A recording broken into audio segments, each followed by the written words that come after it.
ဆီယာမဒီမင်းကလေးကဟိုတယောက်ပါပဲဒါနဲ့ boss ကအဲ့ဒီမင်းကလေးကိုဆင်းခဲ့ပါဦးမင်းနာမည်ဘယ်လိုခေါ်လဲလို့မေးလိုက်တယ်မင်းကလေးကသမီးနာမည်ရာနံပါလို့ပြန်ဖြေတယ် boss ကငါမင်းကိုလိုက်ရှာနေတာငါမေကို2ခုလောက်ဖြေပေးပါဦးလို့ပြောပြီးဖိုင်တွဲတစ်ခုကိုကြည်ရင်ရာနံ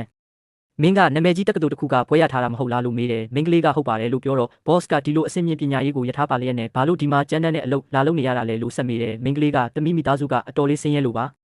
မောင်နှမတွေရဲ့ပညာရေးစရိတ်ထောက်ပံ့နိုင်မှုအလုပ်လုပ်နေတာပါလို့ပြန်ဖြေတယ် boss ကဒါဆိုမင်းကမိသားစုမှာအကြီးဆုံးပေါ့ဒီမှာလာစားဘယ်လောက်ရလဲလို့မေးတော့မင်းကလေးကရန်လေးထောင်ပါလို့ပြောတယ် boss ကဒီလောက်ပညာအရေးချင်းကောင်းတာကိုရန်လေးထောင်ပဲရတာလား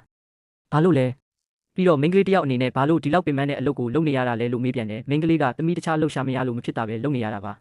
ဒီဇိုင်းဌာနမှာလုပ်ဖို့လာလျှောက်ခဲ့တာပေမဲ့ကြီးကြပ်ရေးမှုကသမီးကိုကြေးလက်တော်ရွာကလာတာဆိုပြီးဒီဆောက်လုပ်ရေးဘက်ကိုပို့လိုက်တာပါလို့ပြန်ဖြေတယ် boss ကဘယ်ကြီးကြပ်ရေးမှုလဲလို့မေးတော့မင်းကလေးကဒီဇိုင်းဌာနကကြီးကြပ်ရေးမှုပါလို့ပြောတယ်ဒီအခါအတွင်းရေးမှုက boss ကိုဆီယာမအဲ့ဒီကြီးကြပ်ရေးမှုကတော်ရွာကလာတဲ့သူတွေဆိုင်လက်ယူတာပါလက်မပေးတဲ့သူတွေကိုစောက်လုပ်ရေး site ကိုပို့ပစ်တတ်ပါတယ်လို့သတင်းပေးလိုက်တယ်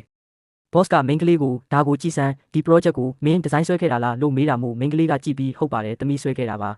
သမီးနာမည်လည်းပါပါတယ်လို့ပြောတယ် boss ကငါ့ကိုပေးစမ်းကုမ္ပဏီမှာမင်းနဲ့နာမည်တူတခြားမင်းကလေးရှိသေးလားလို့မေးတော့မင်းကလေးကဟုတ်ကြီးကြပ်ရေးမှုရဲ့ဝမ်းကွက်ညီမရှိပါတယ်လို့ပြန်ဖြေတယ်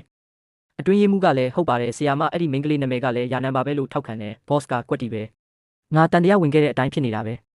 ဒီ project ကိုမင်းတကယ်ပဲဖန်တီးခဲ့တာလားလို့မေးတော့မင်းကလေးကဟုတ်ပါတယ်သမီးဒီအတွက်စုကြီးရန်နေရပဲရခဲ့တာပါလို့ပြန်ဖြေတယ် boss ကမင်းကလေးကိုငါရုံကန်းကိုချက်ချင်းလိုက်ခဲ့လို့ပြောလိုက်တယ်ရုံကန်းနဲ့ရောက်တော့ boss ကငါမင်းကိုစိတ်ဆိုးနေတာမဟုတ်ပါဘူးငါတို့ကိုလိန်ညာလက်ဖျားခဲ့တဲ့သူတွေကိုစိတ်ဆိုးနေတာဒီနေ့မင်းတရားမျှတမှုတကယ်ရစရာတမယ်လို့ပြောတယ်မင်းကလေးကဆီယာမဘာတွေဖြစ်နေတာလဲဟင်လို့မေးတော့ boss ကငါတို့မှတ်တမ်းတွေအရရာနံဆိုတဲ့နာမည်နဲ့မင်းကလေး2ယောက်ရှိနေတယ်တယောက်ကမင်းနောက်တစ်ယောက်ကကြီးကြပ်ရေးမှုရဲ့ဝမ်းကွဲညီမမင်းက project ကိုဖန်တီးခဲ့ပေမဲ့စုကြီးကိုတော့အဲ့ဒီမင်းကလေးကရသွားခဲ့တယ်ဒါကြောင့်မို့လို့ငါအမှန်တရားကိုသိချင်ခဲ့တာလို့ရှင်းပြတယ်အဲ့ဒီနောက်ကြီးကြပ်ရေးမှုနဲ့သူဤဝမ်းကွဲညီမကိုရုံးခန်းနဲ့ခေါ်လိုက်တယ် boss ကကြီးကြပ်ရေးမှုကိုမင်းရဲ့ဝမ်းကွဲညီမကိုမိတ်ဆက်ပေးပါဦးလို့ပြောတော့ကြီးကြပ်ရေးမှုကသူမကနိုင်ငံခြားမှာပညာသင်ခဲ့တဲ့ကျွန်တော်ရဝမ်းကွဲညီမပါဒီဇိုင်းဌာနမှာလုပ်နေပြီးလစာရန်3000ရပါတယ်ကျွန်တော်တို့ရဲ့နောက်ဆုံးအောင်မြင်ခဲ့တဲ့ project ကိုလည်းသူမဖန်တီးခဲ့တာပါလို့ပြောတယ် boss ကကြီးကြပ်ရေးမှုရဲ့ဝမ်းကွဲညီမကို project အကြောင်းမေးမြန်းတဲ့အခါသူမဘာမှရှင်းမပြနိုင်ခဲ့ပါဘူးအဲ့ဒီနောက် boss ကနောက်မင်းကလေးရာနံကိုမေးတဲ့အခါသူမက project ရဲ့အသေးစိတ်အချက်လက်တိုင်းကိုရှင်းပြနိုင်ခဲ့တယ် boss ကခုတော့ဒီ project ကိုဖန်တီးခဲ့တာမင်းဆိုတာငါတေချာသွားပြီလို့ပြောပြီးကြီးကြပ်ရေးမှုကိုဒီလောက်ပါရမီပါတဲ့မင်းကလေးကိုဘာလို့စောက်လုပ်ရေးအလုပ်ခိုင်းထားရတာလဲလို့မေးလိုက်တယ်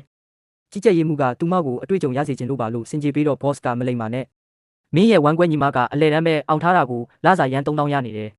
ဒီနေ့ကစပြီးမင်းရောမင်းရဲ့ဝမ်းကွက်ညီမပါအလုတ်ကထုတ်ပစ်လိုက်ပြီးလို့မိတ်လိုက်တယ်ကြီးကြပ်ရေးမှုကဆီယာမကဒီလိုတော့သူမင်းကလေးတယောက်အတွက်နဲ့ကျွန်တော်ကိုအလုတ်ကထုတ်တာလား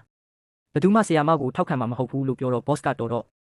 HR ကိုချက်ချင်းသွားပြီးမင်းတို့ရဲ့အလုတ်ထုတ်စာကိုတွားယူလိုက်လို့အပြက်ပြောလိုက်တာကြောင့်ကြီးကြပ်ရေးမှုနဲ့သူဤဝမ်းကွဲညီမတို့ထွက်သွားကြရတယ်အဲ့ဒီနောက် boss ကမင်းကလေးကိုယာနံမင်းမတရားဆက်ဆံခံခဲ့ရတာအတွက်ငါအမှန်တကယ်တောင်းပန်ပါတယ်မနက်ဖြန်ကစပြီးမင်းကုမ္ပဏီရဲ့ဈေးကွက်ရှာဖွေရေးဌာနမှာအလုပ်လုပ်ရမယ်မင်းကလူတိုင်းအတွက်စံနမူနာဖြစ်လာလိမ့်မယ်ဒီရန်တသိန်းကိုယူထားလိုက်ပါမင်းရင်ကကြုံတွေ့ခဲ့ရတဲ့မတရားမှုတွေအတွက်ရော်ကြေးလိုပဲသဘောထားလိုက်ပါမင်းကလေးကကျေးဇူးအများကြီးတင်ပါတယ်ဆရာမ